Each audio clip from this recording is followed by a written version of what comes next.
It on. It is. It is. It's recording. That's cool. Hey, I can see it. I can see it. Reindeer really know how to fly. And so I'm offering this simple phrase. It's from 1 to 92. Although it's been said many times, many ways, Merry Christmas.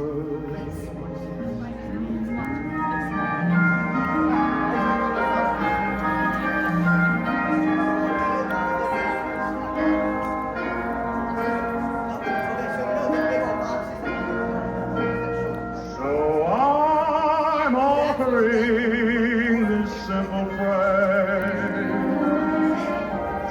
It's from 1 to 92.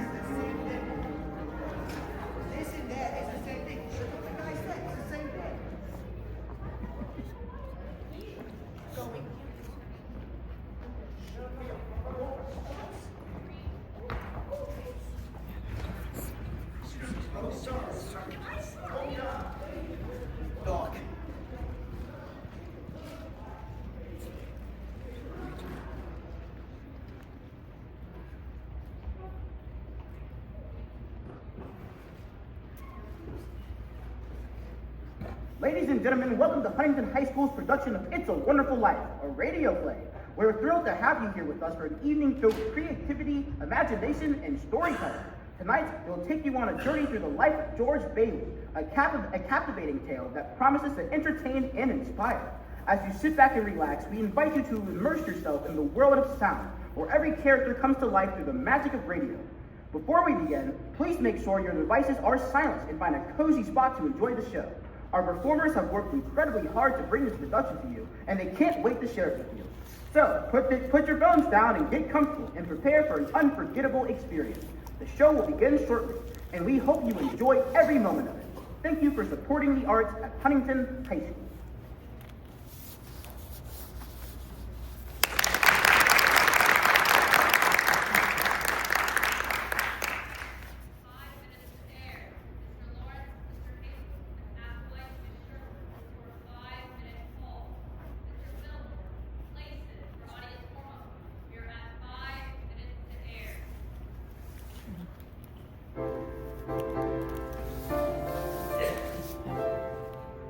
Good evening, ladies and gentlemen, and welcome to a live broadcast of WBFR Playhouse of the Year. We thank you for braving the weather this Christmas Eve, and you'll be glad you did when you hear the story we have for you tonight. It's a Wonderful Life. Very good. Thank you. Ladies and gentlemen, please remember that this is being broadcast live from coast to coast, and we're counting on your reactions as a part of our listening pleasure.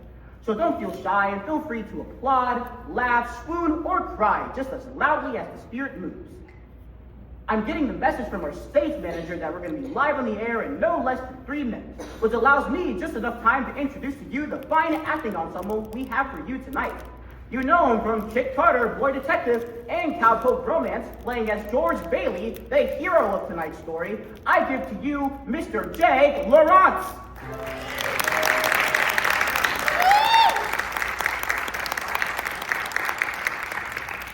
Just returned from Los Angeles and having completed the filming of The Hit Chick, playing as his leading lady, Mary Hatch, I give to you Miss Ohio of 1943, Miss Sally Applewhite.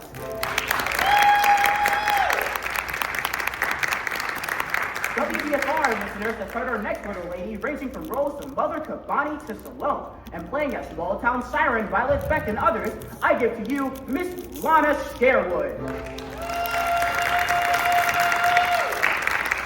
Co-starring with Margot DeMott in Paramount Pictures' new comedy, Dottie Goes Bananas, and playing as Clarence the Angel, here's Mr. Harry Jasbo Haywood. This is our amazing cast. And finally, host of Females Are Fabulous, and here with you each and every night on the WBFR Playhouse of the Air, I'm Freddie Fillmore. Thank you all for coming and enjoy the show. All right, boys, we'll be live in 5, 4, 3.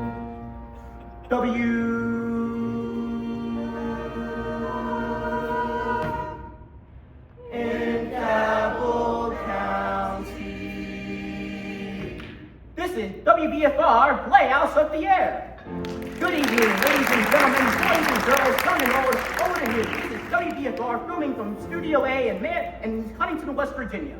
I'm your host, Freddie Fillmore, and it is my pleasure to bring to you your stories this and every week on the WBFR Playhouse.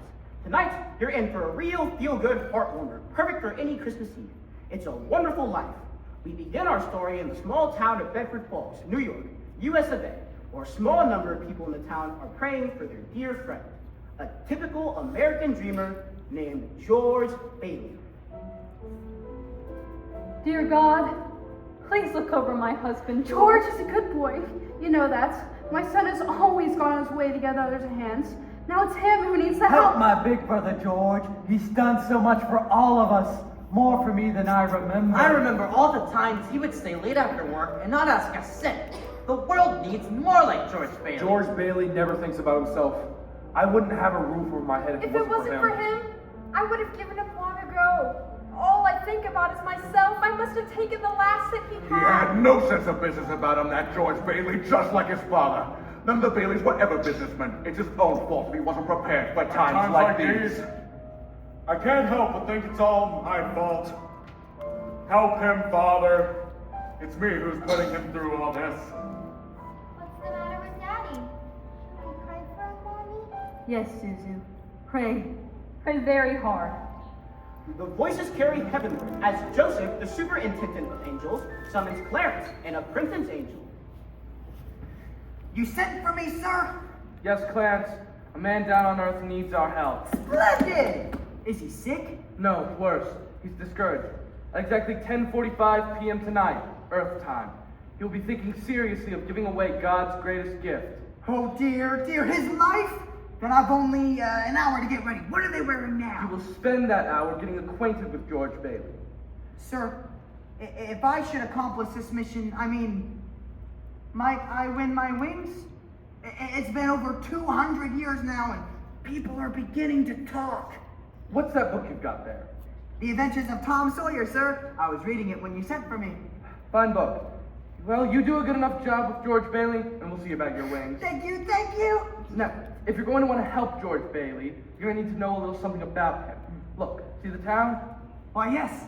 A group of young boys sledding down a snow-covered hill and onto the ice. This is amazing. Yippee! Who's that? That's your problem, George Bailey. A boy? Yes, that's him when he was 12, back in 1919. Something happens here that you'll have to remember for later on. And here comes the scare baby, my kid brother Harry Bailey. I'm not scared. Come on, Harry, Come you on, can do it. Yippee! Ow! Harry's falling through the ice. I'm coming, Harry! Make a chain, gang, a chain! So George's brother fell through the ice, but George saved him. Yes, and ever since he's had a bad ear. All that icy water, you understand. Bad ear. Yes, sir. The next incident came a few months later. George took an after-school job at Old Man Gower's drugstore. It's me, Mr. Gower, George Bailey. You're late. Yes, sir. Hello, George. Hello, Mary. Hello, Violet. 2 cents worth of shoelaces, Violet? Oh, yes, please, Georgie. I like him. You like every boy. What's wrong with that? 2 cents worth of shoelaces, Violet? Yes, please, Georgie. Mary was here first, wasn't she? Well, Mary was here first. Yeah, she was. I'll take chocolate. With coconuts? Oh, I don't like coconuts. Say, you don't like coconuts, brainless? Don't you know where coconuts come from? Look at here. From Tahiti, the Fiji Islands, the Coral Sea. Is that a new magazine? I never saw it before. Of course you never. I've been nominated for a National Geographic Society membership. Let me get your ice cream. Is this the year you can't hear on? George Bailey, I'll love you till the day that I die. I'm going out exploring someday. Just watch, and I'll have a couple of harems, maybe 3 or 4 wives. Wait and see. Buffalo, Gals, won't George. you come out tonight? George. Come out. You're not paid to be a canary. Yes, sir. Goodbye, George. Bye, Mary. Where's Mr. Gower going?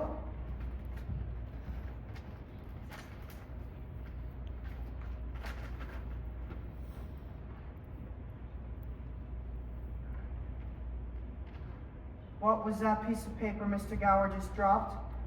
A telegram for him. He learned this morning that his son died of influenza. Oh. Awful. Yes, and that afternoon he drowned his grief in whiskey.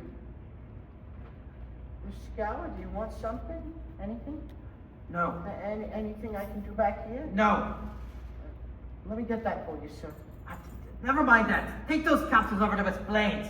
Yes, sir. They have the diphtheria in there, haven't they, sir? Is it a charge, sir? Yes, charge. Mr. Gower, I think... Get going! Okay. Mr. Gower, What is it? what you used to make up those capsules, you put something wrong in there. Who do you think you're talking to? Oh! You hurt my sore ear! Did you hear what I said? Get out of here! Oh, Mr. Gower, please! I was just wanted to make sure you look, I know you got that telegram, you're upset, but look, Mr. Gower, look, what you used to make up those capsules, it's poison! Poison? Please don't hurt my sore ear again. Poison? George! I just wanted to make sure, Mr. Gower. I know how you're feeling. I won't tell a soul. Hope to die, I won't. Oh, George.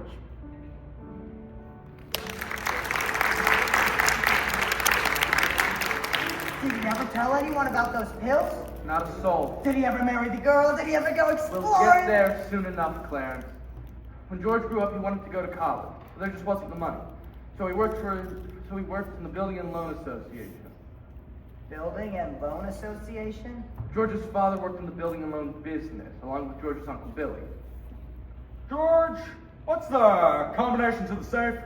Oh, we wrote it down so you wouldn't forget it. That's right. Where? In your wallet, Uncle Billy. Thanks. Lovable fellow, just forgetful is all. Who's that? That's Henry F. Potter, the richest and meanest man in all the county. Peter? Potter's here. Mr. Bailey, Mr. Bailey, Mr. Bailey. There is nothing quite as loathsome as family business. Now, Peter, you know why I'm here. I'm on a very tight schedule. A family to evict at 3. All right. Here's the thing, Mr. Potter. I just need a little more time. Just 30 short days. I'll take up that 5,000 somehow. Have you put any real pressure on those people of yours to pay their mortgages? Times are hard, Mr. Potter. People are out of work. Then foreclose. Can't do that. These families have children. They're not my children. They're somebody's children, Mr. Potter. Are you running a business or a charity ward? Well, all right. Not with my money! What makes you such a hard-skulled character, Mr. Potter? You have no family, no children, and you can't begin to spend all the money you've got. So I suppose I should give it to miserable failures like you and that brother of yours to spend it for me. He's not a failure. You can't say that about my father. George. You're not. You're the biggest man in town. Great, thanks, son. I'll talk to you tonight. Don't let him say that about your pop. George. What kind of business are you running here? Good God, man! George worked for his father for 4 years to save up enough money to see him through university. But that summer, though, he was going to Europe. He got him a job on a cattle boat and was going to do a little bit of traveling before college. Old man Gower surprised him with the gift of a great big suitcase. On his way home from the store, he ran into his friends, Ernie the cab driver and Bert the cop. Hey, Ernie! Hiya, George. Hi, Bert. Hey, George, what's the suitcase for? Oh, I'm a rich tourist today. How about you drive me home in style? Sure thing, Your Highness. Hop in the cabin. For the carriage trade, I put on my hat. Good afternoon, Mr. Bailey. Looks like you're ready to get out of here. Hello, Violet. Hey, you look good. That's some dress you got on there. This whole thing. I only wear it when I don't care what I look like. See you later. How would you like... Yes. Bert, you want to join us? We'll show you the town. No. Better go home and see what the wife's doing. Family man. George was all packed and set, ready to go. Boy, oh boy, oh boy. It's hard to believe it's the last night in the Bailey boarding house. We're sure going to miss you, George. Oh, I'm gonna miss you too, Pop. Hey, what's the matter? You look tired. Oh, I had another tussle with old Henry Potter today. Oh. I thought when we put him on the board of directors, he'd ease up on us. Huh. I wonder what's eating that old money-grubbing buzzard anyway. He's a sick man. Frustrated and sick. Sick in his mind and sick in his soul, if he even has one. And hates everybody that has anything he can't have. Hates us mostly, I guess. Hey, George, can I borrow your tuxedo studs? Help yourself, Harry. Well, where are they? In your suitcase. Oh, I'm not bringing a tuxedo on a cattle boat, you know. Say, where'd you get that fine piece of luggage anyway? Ah, Mr. Gower, a going away present. Soon enough, you'll see it all covered with travel labels. Italy, Baghdad. Hey, why don't you come to the dance tonight? What? You'd be bored to death. Well, you couldn't want a better death. Lots of pretty girls. Hey, I've got to hurry. I wish we could send Harry to college with you, George. Oh, we have that all figured out. You see, he'll take my job at the building and loan, work there for 4 years, then he can go. He's pretty young for that job. Well, no younger than I was. You were born older, George. I suppose by now you've decided what you want to do when you get out of college. Oh, well, you know what I've always talked about. Building things, design new buildings, plan modern cities. Still after that first million before you're 30? No, I'll sell it for half that in cash. Of course, it's just a hope, but you wouldn't mind coming back to the building and loan, would you? Oh, I couldn't face spending the rest of my life cooped up in that shabby little office. Oh, I didn't mean that remark, Dad. I'm sorry, but this whole business of nickels and dimes and spending your whole life trying to figure out how to save 3 cents on the length of a pipe, I'd go crazy. I want to do something big and something important. You know, George, I feel that in a small way. We are doing something important. Satisfying a fundamental urge. It's not too much for a man to want his own roof, walls, and a fireplace. And we're helping him get those things in our shabby little office. I know, Dad. I wish I could. But I've been hoarding pennies like a miser in order to... It's just, most of my friends have already finished college. I feel like if I don't get away, I'd bust. Yes, you're right. This town's no place to live if you aren't willing to crawl to Potter. You get yourself an education, then get out of here. I'm glad you see what I'm talking about. Say, I think I'm going down to Old Main Street. Last night in town and all. Have a good time, son.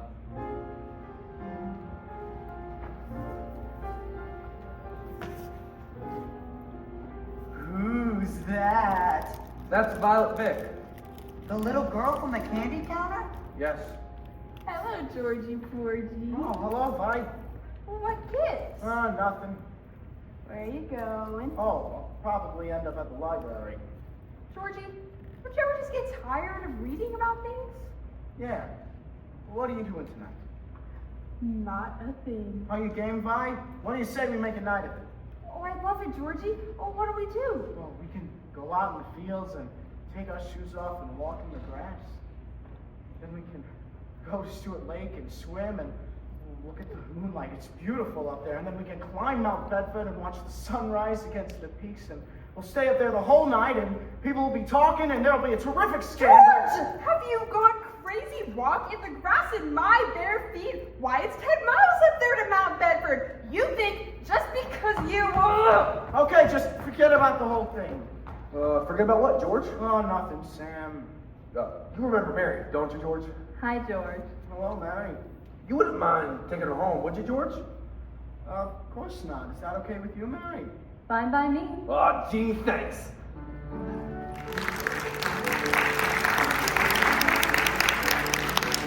So, George walked Mary home.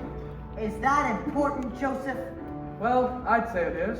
Even though she lived only 4 blocks away, it took them 2 hours to get there. Aww. Buffalo gals, won't you come out tonight? Come out tonight. Come out tonight. Buffalo gals, won't you come out tonight and dance by the light of the moon? Dog! Oh boy, just like an organ. Gee whiz. Beautiful. You know something? If it wasn't me talking, I'd say you were the prettiest girl in town. Well, why don't you say it? I don't know. Maybe I will. Hey, look where we are. The old Granville house. Oh, how old are you anyway? I'm 18. 18? Too young or too old? Oh, no, just perfect. You're fit your age. Yeah, the whole house is gonna throw a rock. Oh, no, don't. I love that old house. Oh, don't you know about abandoned houses? You make a wish and then you throw a rock. Oh, but George, it's such a lovely old place. I wish I lived there. In there? I wouldn't live there if I was a ghost. Now watch this. How about it, huh? Pretty good shot, huh? Broken window, huh? What's your wish, George? Well, not just one wish, a whole hatful, Mary. I'm shaking the dust of this crummy town off my feet, and then I'm gonna go explore the world. And I'm gonna go to Italy, Greece, the Parthenon, the Colosseum, and then I'm gonna come back here and go to college and see what they know. And then I'm gonna build things. I'm gonna build airfields. I'm gonna build skyscrapers 100 stories high. I'm gonna build bridges a mile long. And hey, what, are you gonna throw a rock too? Huh. Hey, that's pretty good. What's your wish for? Oh no, if I tell you, it might not come true. Hey, Mary, come on. What do you want? You want the moon? You want the moon? All you gotta say is the word moon. Okay, the moon, I'll take it. Then what? Then what? Then I'll throw a lasso around it and pull it down, and you can all swallow it, and it would all dissolve, see? And the moonbeams would shoot out of your fingers and your toes and the ends of your hair, and I'm not talking too much. Yes, why don't you kiss her instead of talking her to death? Who's that? Old man Collins on his front porch. Youth is wasted on the wrong people. Hey, hold on. Hey, come back out here, and I'll show you some kissing that'll put hair back on your head. You come back out here and... George! Uncle Billy? George, get in the car quick. Your father's had a stroke. What? I'm sorry, Mary. I've got to go.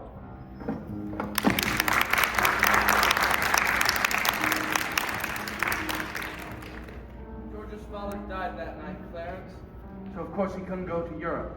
But that fall, just as he was getting ready to go to college, the directors of the building and loan held a meeting. They were going to appoint a successor. I would like the board to know that George gave up his trip to Europe these past few weeks to help straighten things out here in the building. And it was greatly appreciated. We thank you, and you can go. I know you're anxious to make a train. Yes, I have a taxi waiting downstairs. Mr. Chairman, I'd like to get down to my real purpose. I claim that this institution is not necessary to this town. Therefore, Mr. Chairman, I make a motion to dissolve the building and loan and turn its assets and liabilities over to the receiver. It is too early after Peter Bailey's death to discuss chloroforming the building and loan. It was his faith and devotion that are responsible for this entire organization. I'll go further than that. I'll tell to the public that Peter Bailey was the building and loan. Oh, that's fine, Potter. Coming from you, considering you probably drove him to his grave. Peter Bailey was not a businessman.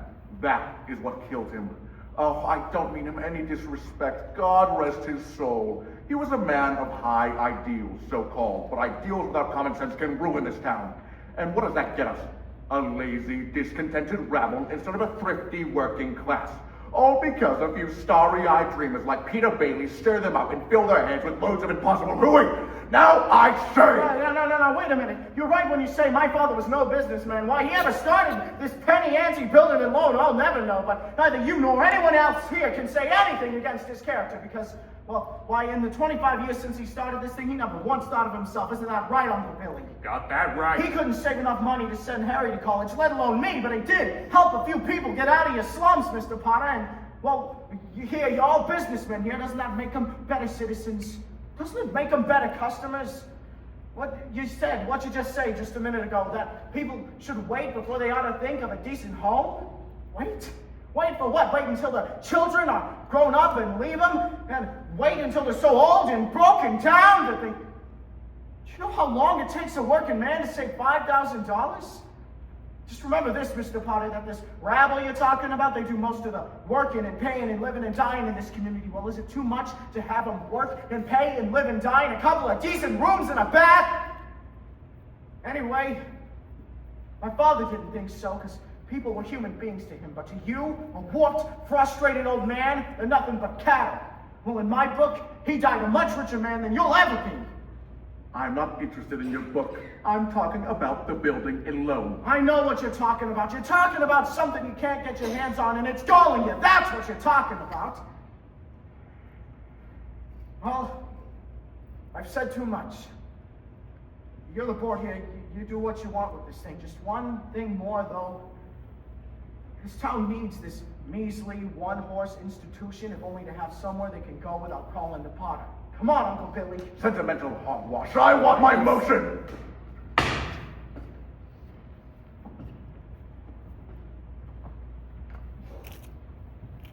They're just coming out of the board meeting. I'll have to call you back.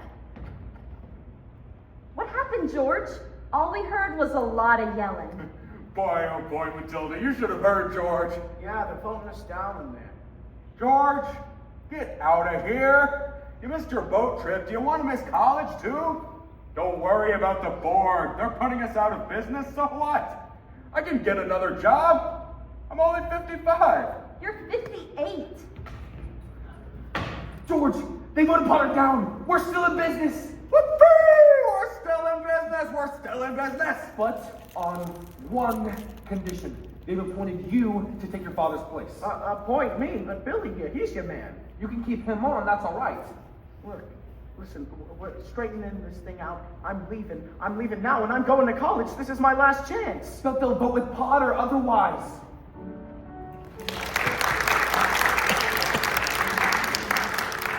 So George Bailey didn't go to college. No, he gave his money to his brother, and Harry went instead. But what about that pretty girl? Mary. Oh, George saw her now and then. Not very often, though, because she went off to school, too. Anyway, George waited 4 more years for Harry to come back and take over the building in love. Then he could still see the world. He planned to work in the oil fields of Venezuela. There she blows! Say, Uncle Billy, you know what the 3 most wonderful sounds on earth are? Breakfast is served, lunch is served, dinner is served. No, anchor chains, plane motors, and train whistles. Here's the professor now. Well, if it isn't George Geographic Explorer Bailey. Uncle Billy, you haven't changed a bit. Nobody ever changes around here, you know that. Oh, am I glad to see you. Say, where's Mother? She's at home cooking the fatted calf. Come on, let's go. Wait. This is Ruth Dakin. Ruth Dakin Bailey, if you don't mind. Huh? Well, I warned you at a surprise. Here she is. Meet the wife. Well, what do you know? Wife. Well, how do you do? Oh, who am I kidding? Congratulations, Harry. Why didn't you tell somebody? Say, what's a pretty girl like you doing marrying this 2-headed brother of mine? Oh, it's purely mercenary. My father offered him a job. Oh, he gets you and a job. Harry's cup runneth over. Come on, Ruth. Let's start ahead and leave the bags for the fellas. All right. George, about that job. Ruth spoke out of turn. I never said I'd take the job. You've been holding the bag down here for 4 years, and well, I won't let you down. It's all right, Harry. It's all right.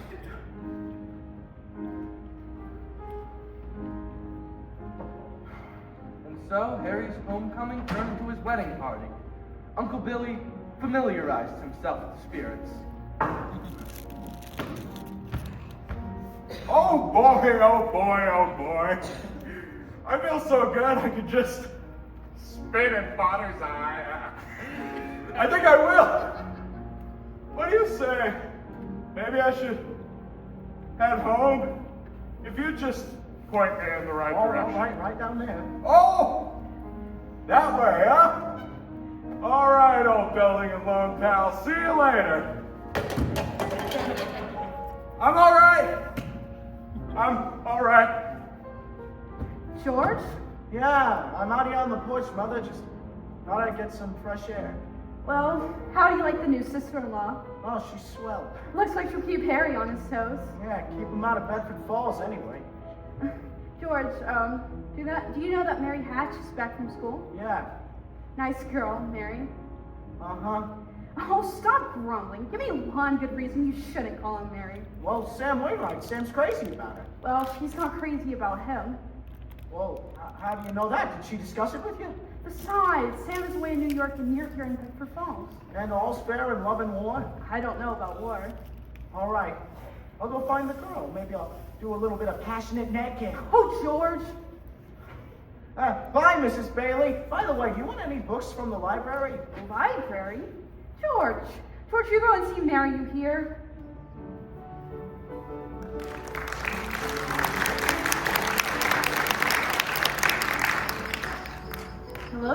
Oh, hello, Mary. I just happened to be passing by.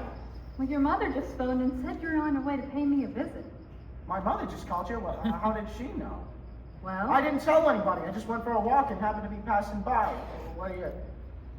Went for a walk, that's all. When did you get back? Tuesday. Would you like to come in? Oh, I mean, I guess since I'm here. Oh, say, where'd you get that dress? Do you like it? It's all right. I thought you'd go back to New York with Sam and Francie and the rest of them. Oh, I worked there a couple of vacations, but I don't know. I guess I was homesick.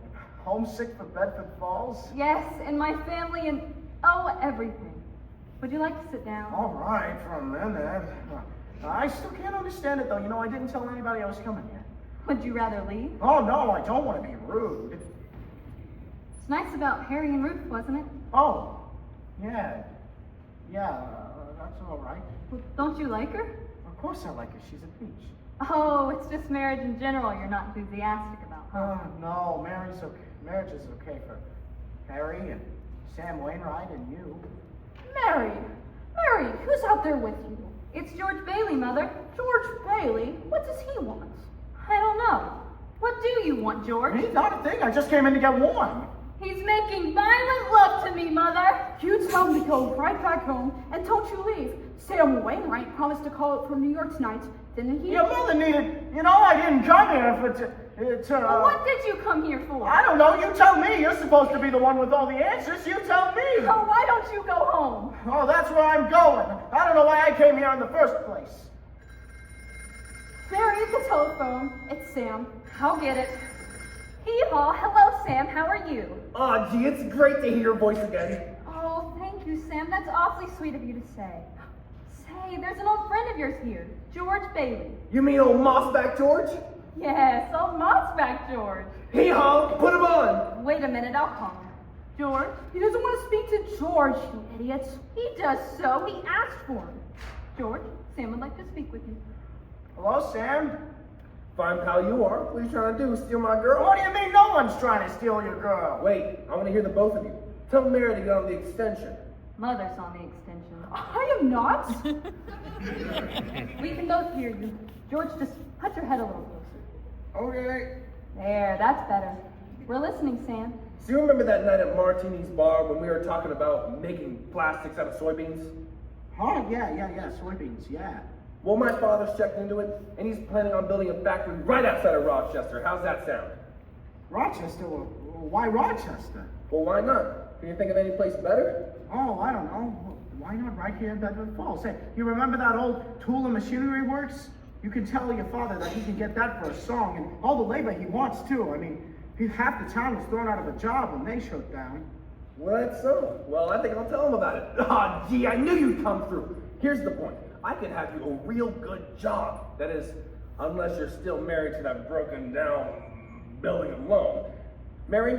Oh, I'm here. You tell him I'm giving him the chance of a lifetime, you hear? Says it's the chance of a lifetime. Now, you listen to me. I don't want any plastics. I don't want any job. I don't want to get married ever to anybody. You understand that? I'm going to do what I want to do, and you're not going to... Oh, Mary. Oh, George. Oh, Mary. I love you. George, I love you too.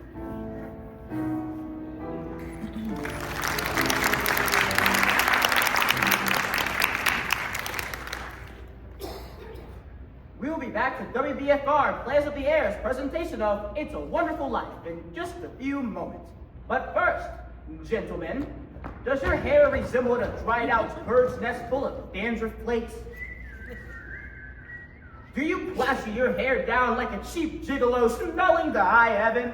Ew, what a stink! When girls get the gander at the tip top of your noggin, do they go? Ew! Well, here's a helpful hint that may help you out in the romantic department. Aww. But today, why not try Brittle Hair Tonic? Yes, sirree, you'll be brimmed with success with Brimble groomed hair. A success with the gal's hand on the job. Brimble keeps your hair looking mighty attractive, always in place in a real sex appeal. Brimble Hair Tonic does lots more than keeping your hair handsome looking.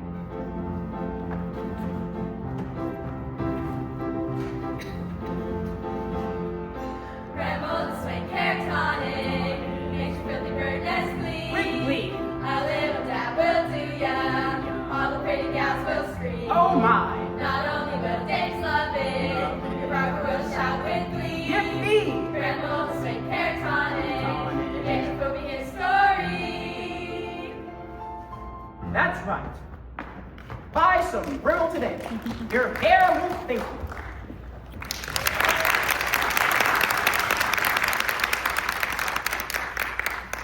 We'll be back with WBFR Playhouse of the Air's presentation of It's a Wonderful Life within a 10-minute intermission. Thank you.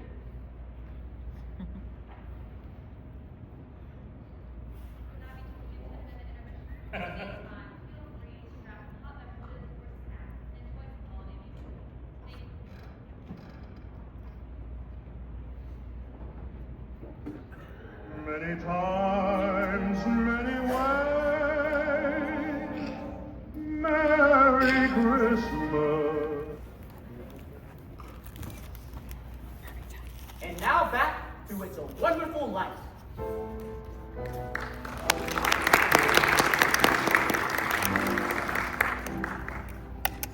So, George and Mary were married.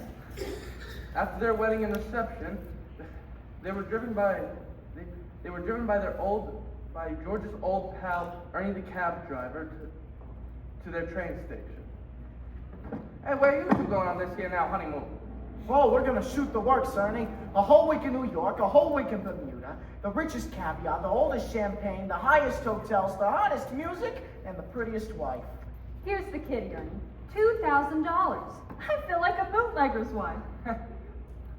So you finally get out of Bedford Falls, huh? Then what? Then what, honey? After that, who cares? Hey, that does it. Hey, Mrs. Bailey, I haven't kissed you since. Hey, George, looks like something funny is going on over there by the bank. Looks like a run. Huh? Pull over there a minute, will you, Ernie? George, let's not stop, please. Let's No, go straight wait a to minute. the station. I better see what this is. I'll be right back. George, please. George. What is this, Uncle Billy? A holiday? Why are the doors locked? There's a crowd out front. This is a pickle, George. All right, now what happened? All I know is the bank called our loan. I had to hand out all cash. All of it? Every last cent of it. Holy mackerel! And then I got scared, George, and I closed the doors. Oh, our charter says we need to stay open until 6 o'clock or we'll lose our license.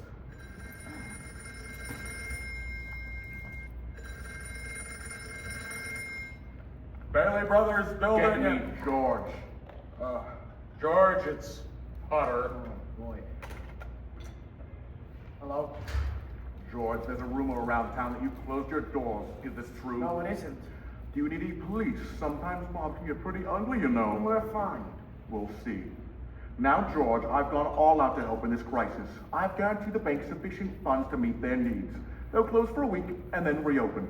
I may lose a fortune, but I'm willing to guarantee your people too. Just tell them to bring their shares over here and I'll pay 50 cents on the dollar. Oh, you don't miss a trick, do you, Potter? Well, you're gonna miss this one. If you close your doors before 6 p.m., you will never reopen! He just took over the bank, Uncle Billy. Open the doors. Let him in. Where's our money? Now, just remember that this thing isn't as black as it appears. I have some news for you folks. I've just talked to old man Potter, and he's guaranteed cash payments at the bank. How about our money, George? Where's our money? Now, please, wait a minute, listen to me. You're thinking of this place all wrong, the money's not here. Now, wait a minute, let me tell you, your money's in people's houses. It's in the Kennedy house, and the McLaren house, and your house, and 100 others. Now, what are you gonna do, foreclose on them? I got $242 in there. $242 isn't gonna break anybody. All right, Charlie, now you'll get your money back in 60 days. 60 days? Well, that's what you agreed to when you bought your shares. I got my money. Old man Potter's taking over the bank. He's paying 50 cents on the dollar. Now, wait a minute, please, folks, please don't leave. I beg you not to do this. If Potter gets a hold of the building and loan, he'll be owning this building and loan. He's got a bank, he's got the bus line, he's got the department stores, and now he's after us because he wants to keep you living in his shacks and paying the kind of rent he decides to charge. Now, we could get through this together, but we've got to have faith in each other. My husband's out of work. We need money. I got doctor bills to pay. Can't feed my kids with faith. How much do you need? We've still got some money. We've got $2,000 from the wedding. Hey, Mary, I got $2,000 here. This will tide us over until the bank reopens. All right, Charlie, how much you need? $242. Just enough to tide you over till the bank reopens. I'll take $242. Okay, Uncle Billy, give him $242. All right, now, Ed, how much you want? $20, I suppose. Oh, that's more like it. Give him $20. Mrs. Thompson, how much do you need? But it's your own money, George. Oh, never mind that. How much do you want? Can I have $17.50? Bless your heart. Of course you can have $17.50. Pay it back when you can now. Pay it back when you can now. Who's next? Who's next? Look at the clock. Look. 5 seconds. 4 seconds. 3, 2, 1. 6 o'clock. We made it. Lock those doors, Uncle Billy. Oh boy, we're still in business and we even got $2 left.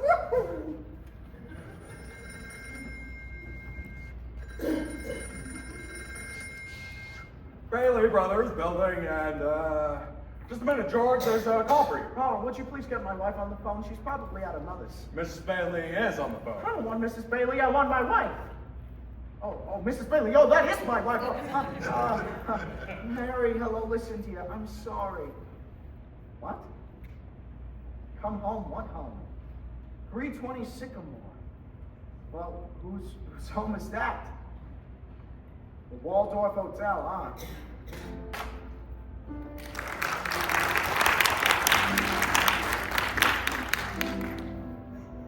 That doesn't look like the Waldorf. No, Clarence. 320 Sycamore's the old Granville house. The one George and Mary threw rocks at and made wishes. Mary had prepared the house, including a turkey dinner, romantic decorations, even a marriage bed. Welcome home, Mr. Bailey. Well, I'll be. Remember the night we broke the windows at this old house? This was what I wished for. Darling, you're wonderful. Yes, sir, that's where they spent their honeymoon. That's where they started their lives. Mary turned the leaky old house into a home, and George toiled at the building alone, providing houses for people like Giuseppe Martini. Hey, Martini, are you renting a new house? Rent? Ha, you hear that, Mr. Bailey? No, I own this house. Me, Giuseppe Martini. No more live like pigs in Potter's Field. We have something for you and your family, Mr. Martini. George and I bring something for all the new owners. For the Martinis? Maria, come quick. Our first housewarming gifts. Bring the kids. Bread, so that this house may never know hunger. Salt, that life may always have flavor. And wine, that joy and prosperity may reign forever. Enter the Martini Castle.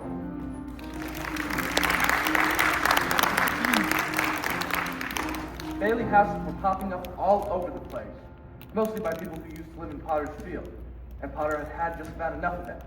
So after a couple of years, old man Potter decided to call our George into his office. Sit down, George. Sit down. Have a cigar. Thank you, sir.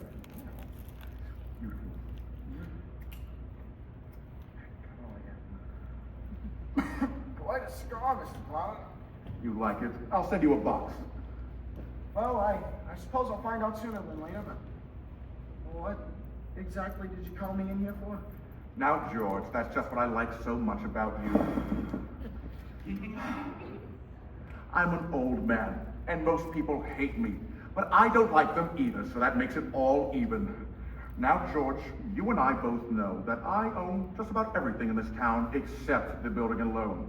You also know that for a number of years I've been trying to take control of it, or kill it, but I haven't been able to.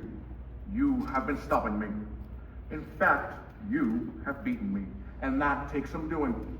Take during the Depression, for instance. You and I were the only ones who kept our heads. You saved the building alone, and I saved all the rest. Yeah, well, people say you stole all the rest. The envious ones say that, George. The suckers. Now let's take a look at your side. 27, 28, making, say, 40 a week. 45. 45. 45. Now, if you were some ordinary yokel, I'd say you were doing just fine. But George Bailey is intelligent, ambitious. He hates the building alone almost as much as I do. He's been dying to get out of this town ever since he was born. A young man, the smartest one in the crowd, mind you, who has to sit by and watch as his friends go places because he's trapped. Trapped into frittering his life away playing nursemaid to a lot of garlic eaters. Now, do I paint a correct picture, George, or do I exaggerate? What's your point, Mr. Potter? My point is, you're the only man who's ever licked me. I want to hire you. I'll start you off at $20,000 a year. $20,000 a year? You wouldn't mind living in the nicest home in town, buying your wife a lot of fine clothes, a few trips to New York a year, maybe once a while in Europe. You wouldn't mind that now, would you, George? Would I? You're not talking to somebody else here. It's me, George Bailey, the building and loan, remember? Yes, George Bailey, whose ship has just come in, providing he has enough brains to climb aboard. Well, what about the building and loan? Oh, confound it, man! I am offering you a 3-year contract at $20,000 a year. Is it a deal or isn't it? Oh, Mr. Potter, I know I ought to jump at the chance, but I wonder if you might give me 24 hours to think about it. Sure. You go home and talk to that wife of yours. Yeah, I'd like that. In the meantime, I'll be drawing up the papers, and soon you'll be managing my affairs. Affairs? No. The answer's no, doggone it. You sit around here and you spin your little web and you think the whole world revolves around you and your money. Well, it doesn't, Mr. Potter. And I'd say in this whole vast configuration of things, you are nothing but a scurvy little spider.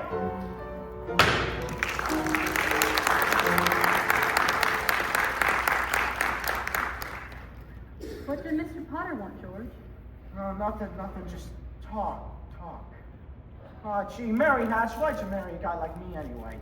To keep from being an old maid? I was gonna see the world. I was gonna build things. I was gonna give you the moon. What have I given you? Not a new dress. No, not since.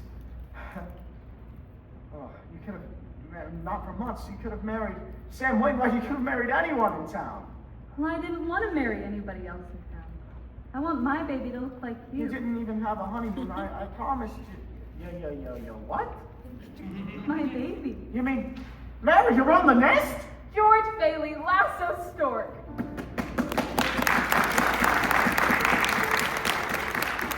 Mary had her baby, a boy. What do you know, huh? Then she had a girl. You don't say.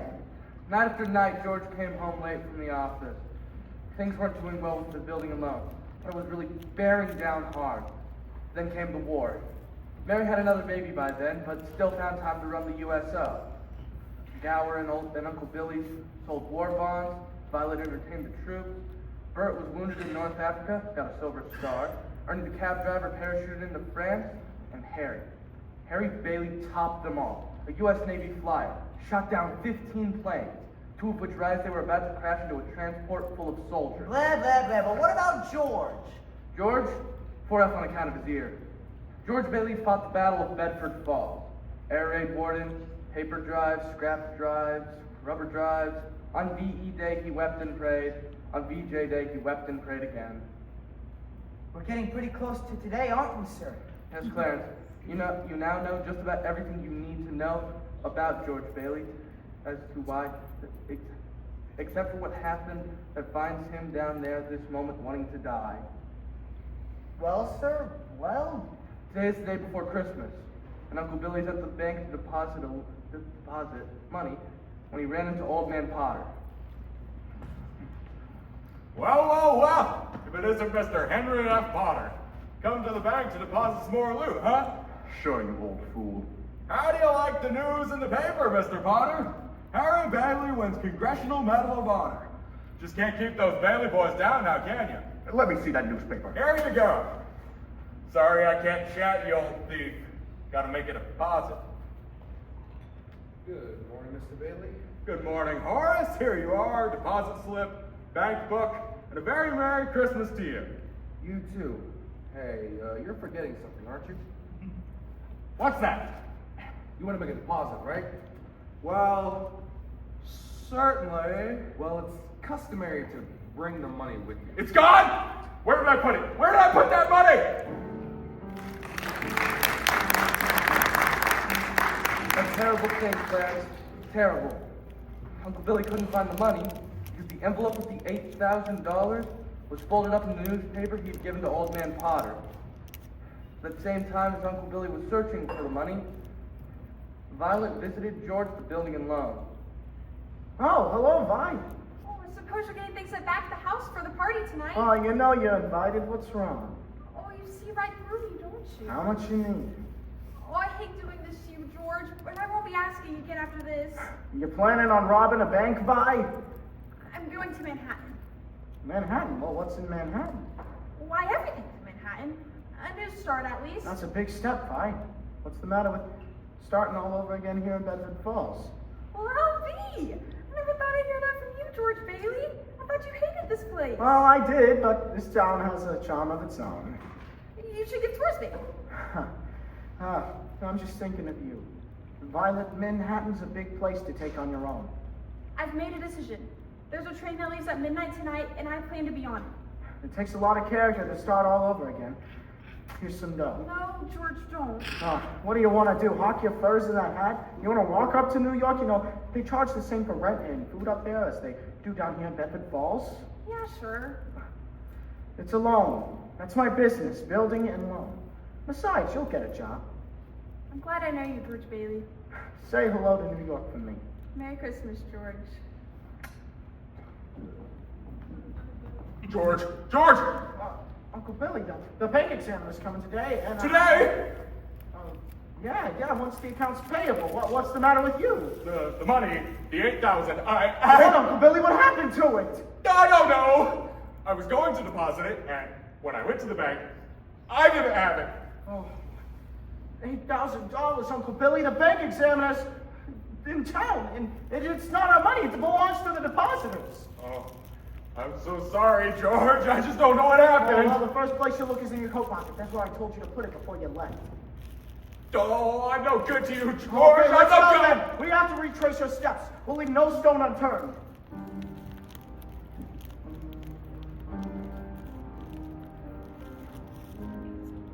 As Uncle Billy and George searched for the money, Old Man Potter was visited by the state bank examiner, a Miss Sadie Vance. The whole town's turned upside down with the Bailey boys homecoming, congressional medal and all. I guess they do things like that. May I look at your paper? Go ahead. This is a deposit from Bailey.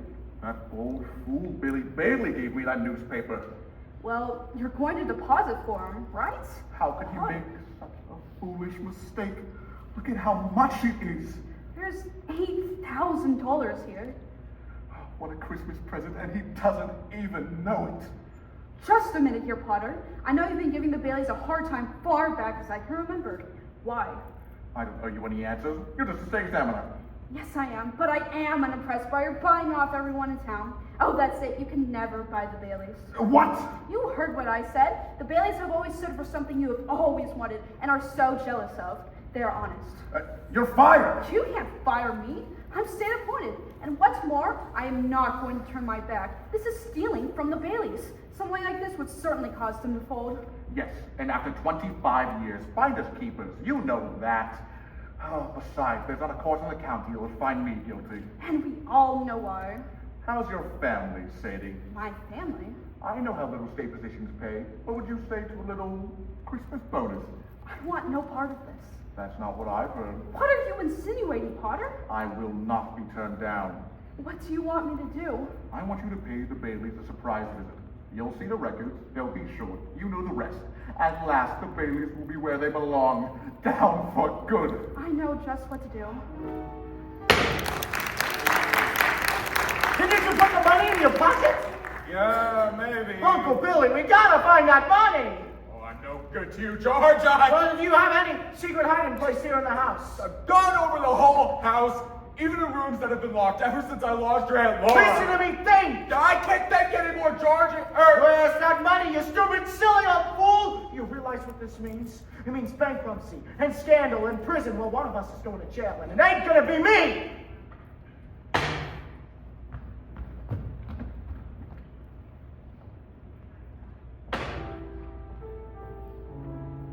Hello, darling.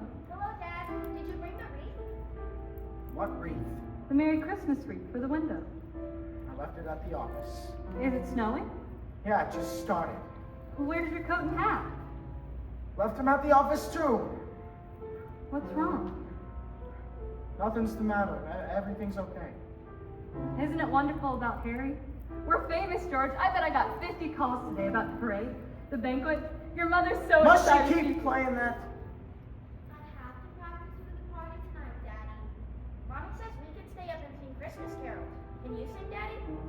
better hurry and shave, George.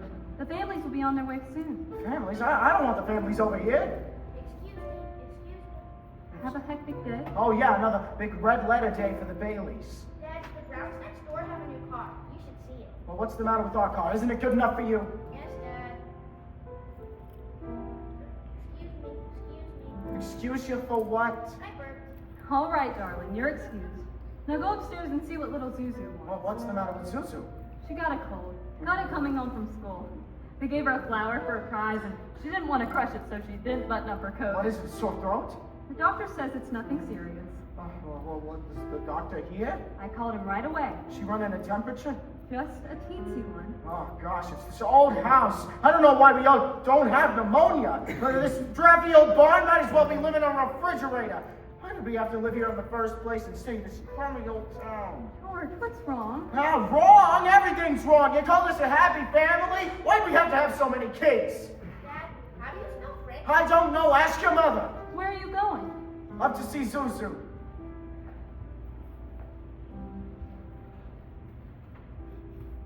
Hi, Daddy. Well, what happened to you? I want a flower. Oh, where are you going? Want to give my flower a drink? Oh, here, give Daddy the flower. I'll give it a drink. Look, Daddy, it's on the pedal can. Paste it. Yeah, all right. Now, I'll paste this together. There it is. Good as new. Give the flower a drink. Oh. Now, will you do something for me? What? Will you try to get some sleep? But I'm not sleepy. I want to look like flower. I know, but you just go to sleep and you can dream about it and it'll be a whole garden. It will? Uh-huh. Telephone. I'll get it. This is Mrs. Bailey.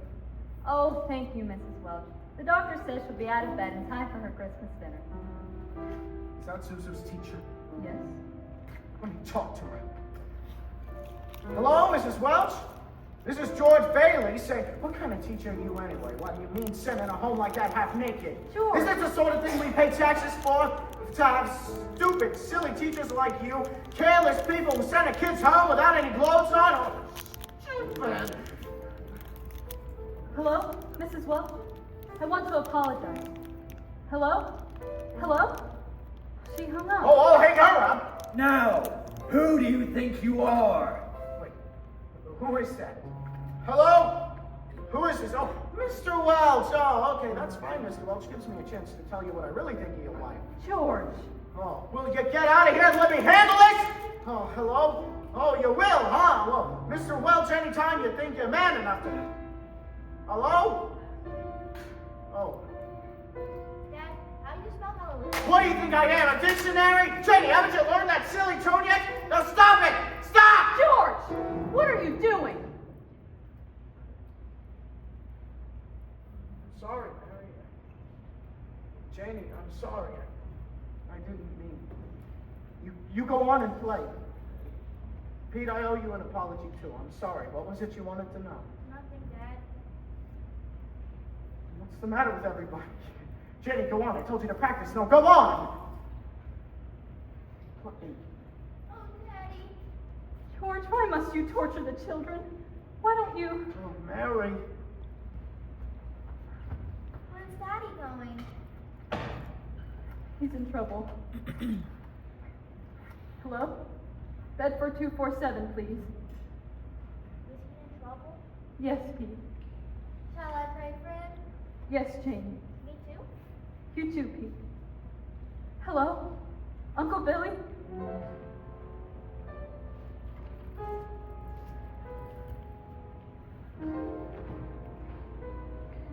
So that's it, George.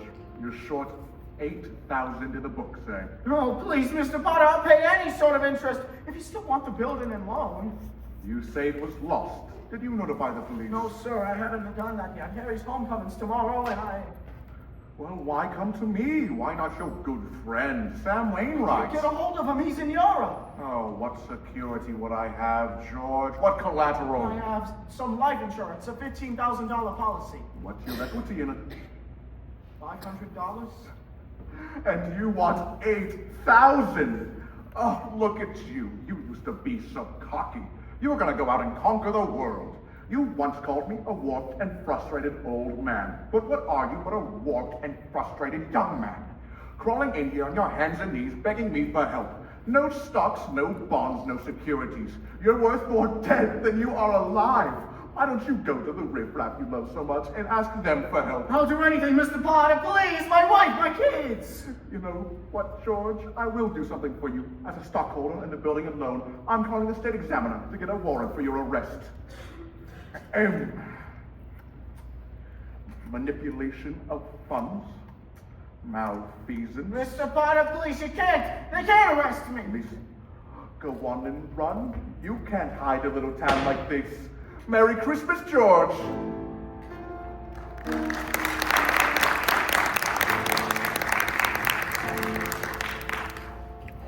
And now, more marsh boxers.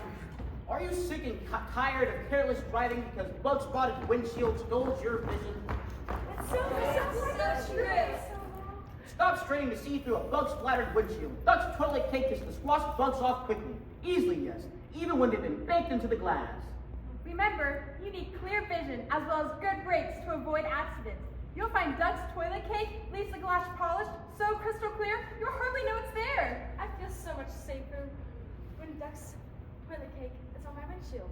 It leaves no dangerous oily film to disrupt us and make night driving difficult. Duck's toilet cake, the soap of 100 uses.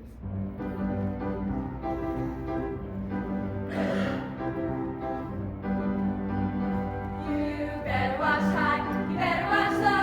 Behind your ears too, I'm telling you so. Duck's toilet cake is leading uptown. It washes up cars, it washes up bars. Ain't not in LA, it washes up stars. Duck's toilet cake is leading uptown. It's found in every bathroom, from sea to shining sea.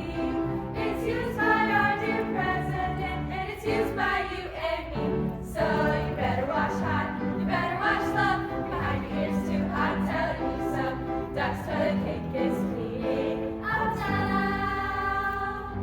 Buy a box of Duck's toilet cake today. Keep it in your gum. And now, the dramatic conclusion of It's a Wonderful Life. Good morning. Glad you've come. Ah, how about some of that good old spaghetti? We've got everything. Where's George, sir? Where? After running out of Potter's office, came here to Martini's bar. He's had a few drinks, now he's just sitting there. What's he saying? Who's he? Dear Father in heaven, I'm not a praying man, but if you're up there and you can hear me, please show me the way. I'm at the end of my road. Please, God. Are you all right, George? Do you want somebody to take you home? Why are you drinking so much? You probably don't feel good, George Bailey. Let me take you home. Bailey? You say Bailey? Which Bailey? That one right there is my good friend George Bailey. George Bailey, huh? Oh. And the next time you talk to my wife like that, you'll get worse. It isn't enough she's slaves teaching your stupid kids how to read and write. You have to ball her. You get out now! You get out! You hit my best friend George Bailey, you get out! All right, all right. Are you okay, Mr. Bailey? I'm all right. Who was that? That was Mr. Welch, but don't worry, you won't be coming around here anymore. Let me get something for your face, it's bleeding. All right. Just don't go home, Mr. Bailey. Don't go. Leave me alone! Leave me alone! He looks like he's gonna jump! It's time, Clarence.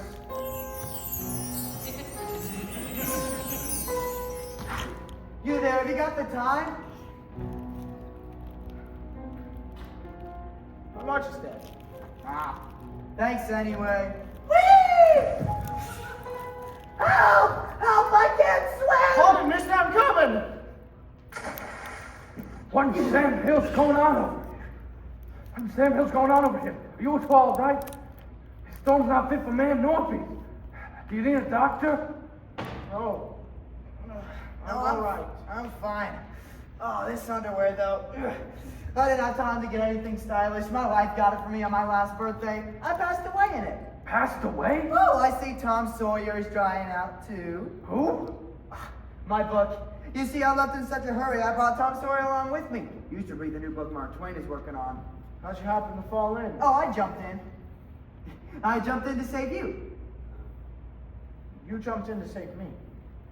I did, didn't I? You didn't go through with it, did you? Go through with what? Suicide. It's against the law to commit suicide. Yeah, it's against the law where I come from, too. And where do you come from? Heaven. What? You know, I knew I had to act quickly, and I knew that if I were drowning, you would try and save me. And you see, you did, and that's how I saved you. Oh, that's very funny. Yeah, your lips bleeding, George. Yeah, I got a bust in the jaw in an answer to a prayer. No, George. I'm the answer to your prayer. How do you know my name? Oh, I know everything about you. I've let you grow up from a little boy. What are you, a mind reader or something? No. Well, who are you then? Clarence Oddbody AS2. Oddbody AS2. What's the AS2? Angel, second class. Hey, I'm getting out of here. You guys might not need a doctor, but I do. Cheerio, my good man. Hey, look here. Why'd you want to save me? Oh, because I'm your guardian angel. Oh, I wouldn't be a bit surprised. Ridiculous of you to think of killing yourself for money. $8,000. Yeah, just things like that. Now, how'd you know that? I told you. I'm your guardian angel. I know everything about you. Well, you look like about the kind of angel I get. Sort of a fallen angel, aren't you? Where's your wings? I haven't worn my wings yet. That's why I'm an angel, second class. Oh, I see. But you can help me earn them, George, by letting me help you. You don't happen to have $8,000 on you? No, we don't use money in heaven. Oh, yeah. Well, it comes pretty handy down here about... I found out a little late, but I'm worth more dead than alive. Now see, you mustn't say things like that. I won't win my wings with that attitude. You just don't know all that you've done. If it hadn't been if it hadn't been for me, everybody'd be a lot better off. My wife, my kids, my friends. This isn't gonna be easy. It'd all be better off if I were never born. What did you say? I wish I'd never been born. George, that's wonderful! Wonderful. The idea you just gave me. You know what? You got your wish. You've never been born.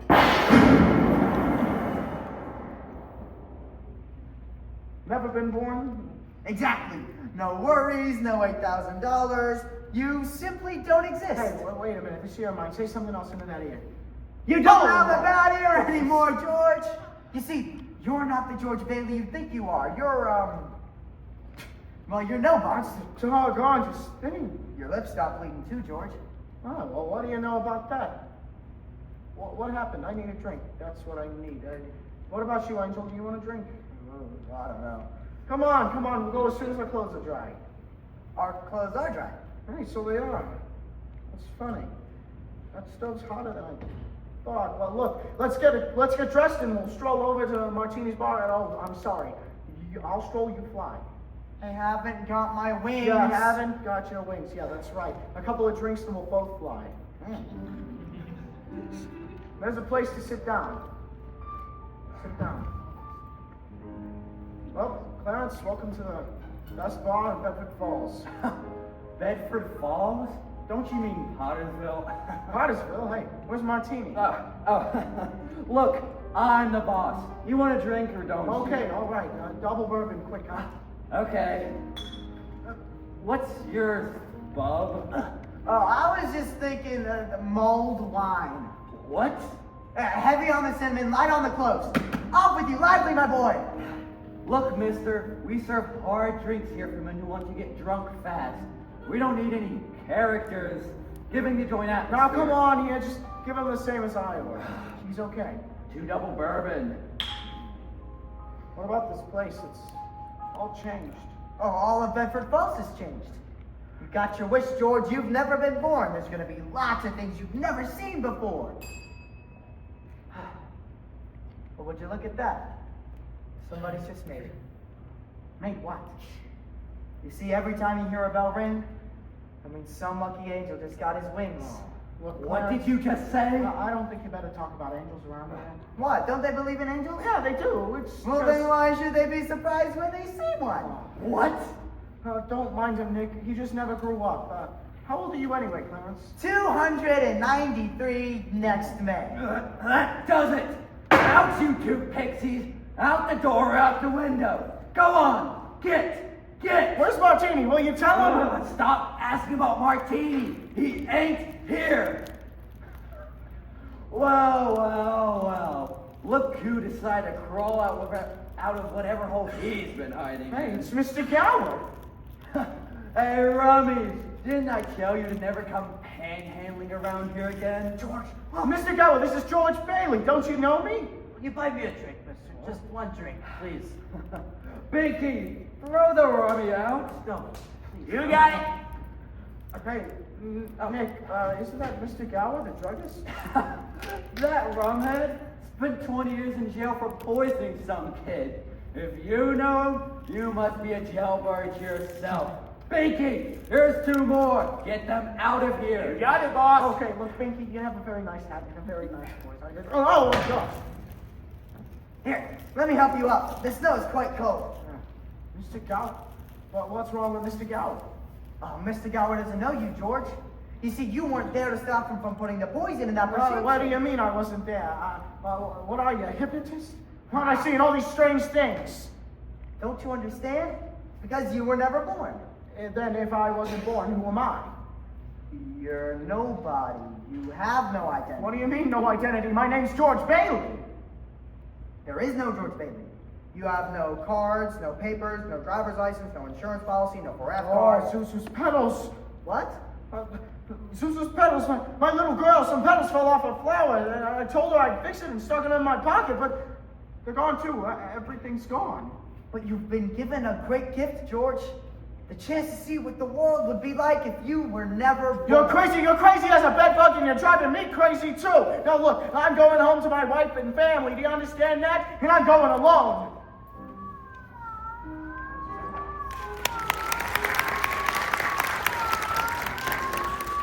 All right, sister, you know the drill. Hands behind your back. Get your hands off me! Why don't you bust somebody else for a change? Hey, officer, where'd the building and loan go? The building of what? The Bailey Brothers building and loan. It was just up there. They went out of business years ago. Now all that's left is some burlesque house. Gosh, so fast, Copper, I know. Hey, Violet, hey, listen, that's Violet Pick. Oh, I know. Believe me, I know. I know that girl. Yeah, who doesn't? Now get out of our way. Taxi! Hey, Ernie! Take me home. I'm going up my nut. All right, where to? Oh, doggone it now. Ernie, don't you start pulling that stuff. You know where I live, 320 Sycamore. Now hurry up. All right, 320 Sycamore. Yeah, hurry up. Zuzu's sick. All right. Look, Ernie, straighten me out here. I've got some bad liquor or something. Listen to me. Now, you are Ernie Bishop and you live in Bailey Park with your wife and kid? You've seen my wife? Seen your wife? I've been to your house 100 times. Hey, listen, fella. I live in a shack in Potter's Field. My wife ran out 3 years ago and took the kid with her. And I've never seen you before in my life. Okay, just step on him. Just get me home. This the place? Of course it's the place. No, this house hasn't been lived in over 20 years. Mary? Mary, I'm home! Pete, Janie, Suzu! Where are you? They're not here, George. You have no children. Where are they, Clarence? What have you done with them? All right, put your hands up. Now, What is this? come on out here, both of you. No fast moves. Bert, thank heaven you're here. Bert, what's happened to this house? Where's Mary? Where's my kids? Watch him, Bert. All right, I'm taking both of you down to the station. Bert, now listen to me. That fellow there, he says he's an angel. He's trying to hypnotize me. Don't make me use my nightstick. Bert, I hate to do this, but... Run, George, run!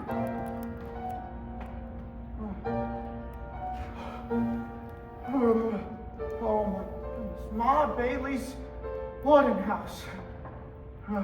Well, Mother? Mother? What do you want? Mother, this is George. I thought sure you'd recognize me. George Hill? If you're looking for a room, there's no vacancy. Oh, Mother, please, try to understand. So something's happened to me. I don't know what it is, but I need a place to stay. Please, just let me stay here. I don't take in strangers. I'm not a stranger. I know everybody you know. Your brother-in-law, Uncle Billy. You know him? Of course, I know him. When did you see him last? Today, over at his house. That's a lie. He's been in the insane asylum ever since he lost his business. And if you ask me, that's where you belong. Here again, George. My mother. My own mother didn't know. Strange, isn't it? One man's life can touch so many others, and when he's gone, he leaves a pretty big hole, doesn't he? Look, I've heard things like this before. You've got me under some kind of spell. Well, I'm gonna get out of it. I know. I saw Uncle Billy this afternoon. How can he be in an asylum? I've got to snap out of this now. Let me think a minute. Bailey Park. There is no Bailey Park if you weren't there to build it. We'll see.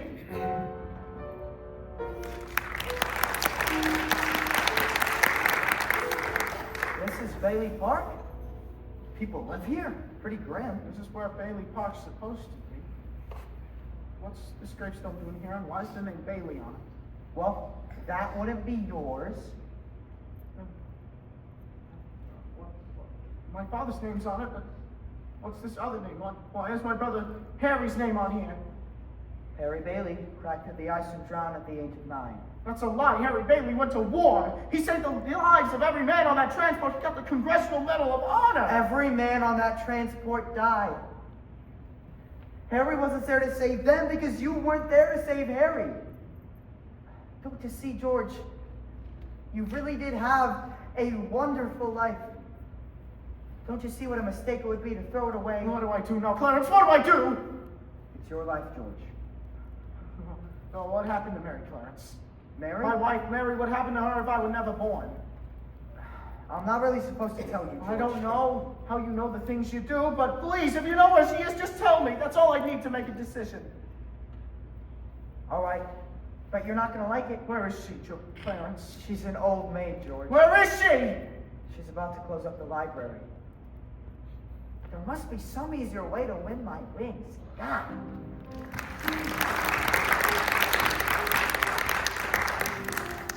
Is the library closed? It's Christmas Eve. Can't stay open all night. Can I ask you something? I should really be getting home. What is there to go home to? That is none of your business, sir. The library is closed. You can try back to 26. Mary, I'm sorry. How do you know my name? Just all I need is a couple of minutes. I have to go. Just 2 minutes, please. That's all I need. I'll do anything. You sound desperate. I'll help if I can. What is it? Isn't this town Bedford Falls? It used to be, but that was some time ago. I wasn't very old when Potter took the town, along with its name for himself. So, you do know a place called Bedford Falls? I've seen pictures. Looked like a very nice place. Things have changed, but that's with the times. I have to go. Mary Hatch, you live on Reed Street, a white Victorian. Your room's at the top of the stairs and to the left. You have an older brother, Marty, and you live with your mother, Edwina. How do you know all this? What are you, some crazy man? Stop it! Do I'm you leaving! know me, Mary? Please, just let me touch you. Get your hands off me! I'll call a cop! No, don't you know me, Mary? Mary, it's George. Don't you know me? I told you, I don't know you. Let me go! Mary, officer! please, don't do this to me. Please, Mary, help me, Mary. Let me Where go. are our kids? What? I need you, Mary. Help me, Mary. Get away from me! Help! Help! Police! Mary, it's George. Please, Mary, you're my wife. Clarence? Clarence! Clarence, where are you? Help me, Clarence. Get me back. I don't care what happens to me. Only get me back to my wife and kids. Help me, Clarence. Please, please. I want to live again. I want to live again. I want to live again. Please, oh God, let me live again. George, is that you? Now get out of here, Bert. You come any closer and I'll hit you again. What in the Sam Hill are you yelling for, George? Come on. George, hey, Bert, do you know me? No, I've been looking all over town for you. Where have you been? Bert, I'm alive again, Bert! Are you sure you're alright? Your lip's bleeding. Oh, it is? Hey, my mouth's bleeding, Bert. Look at the blood come out of there, would you? Oh, Zeus's petals, Zeus's petals. There they are! Oh, what do you know about that? Merry Christmas, Bert! You too. Get in the car, I'll drive you home. You will, Bert? Oh, do that and turn the siren wide open. Merry Christmas, Bedford Falls! Merry Christmas, you old building and lawn! Merry Christmas, Mr. Potter! Yippee!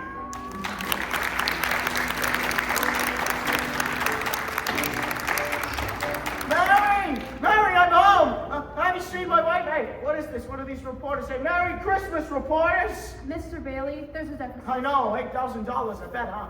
George, I got a little paper I'll here. bet it's a warrant for my arrest. Isn't it wonderful? Hey, Merry Christmas. Where's Mary? You know, look at this wonderful old drafty house. Isn't it wonderful? Where's Mary? Merry Christmas, Daddy. Oh. Merry Christmas. Kids! Pete! Janie! There you are. Where's your mother? She went looking for you with Uncle Billy. Daddy.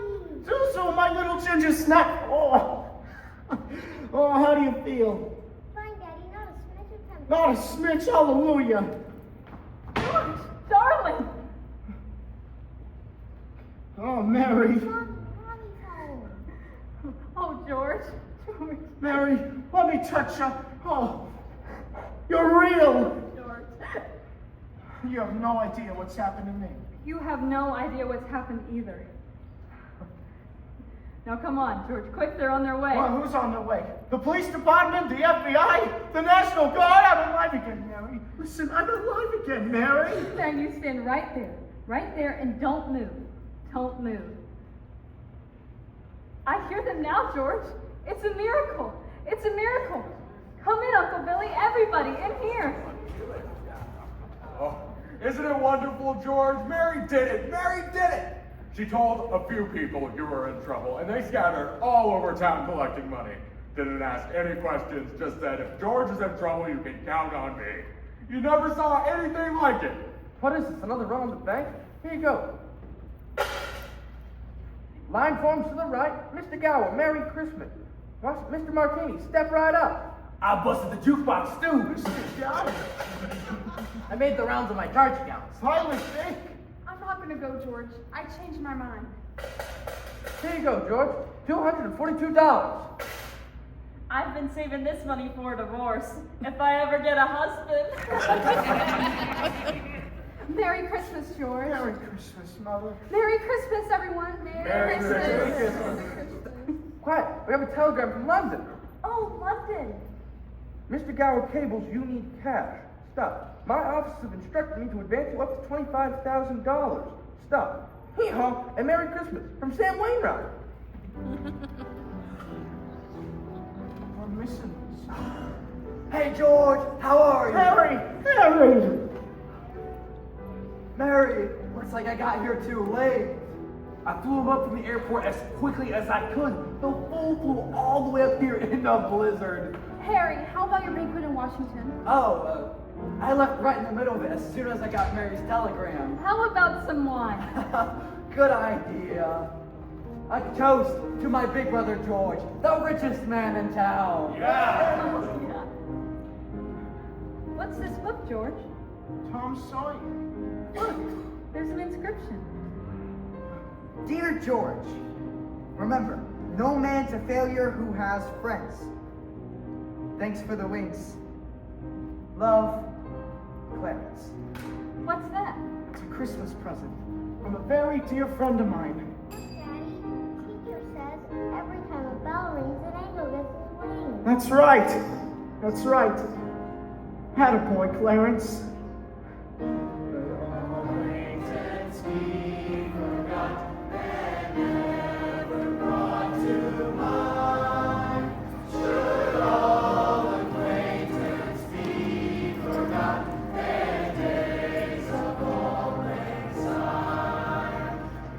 WBFR Playhouse of the Air's presentation of It's a Wonderful Life.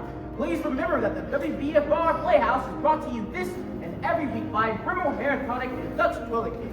please stay tuned for a nice selection of holiday music. I'm your host, Freddie Fillmore, signing out and wishing you and yours a very Merry Christmas. Good night.